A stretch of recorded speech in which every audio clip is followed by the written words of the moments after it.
Ini coba saya tes load ya, produk terbaru dari kami, SPS Hellbreed dengan topologi Hellbreed resonan. Saya coba langsung tes load dengan output di plus min terbaca 148. Ini input dari PLN dan ini ampere dari output SMS ini. Bisa diperhatikan, saya coba tes load di 4 ohm.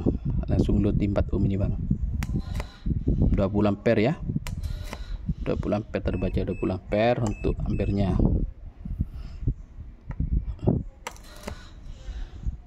Maaf, PLN nya juga drop di sini, tinggal 200 PLN nya. Jadi mungkin kalau tidak drop dari PLN bisa lebih dari 20 ampere karena PLN nya sampai drop 200 volt.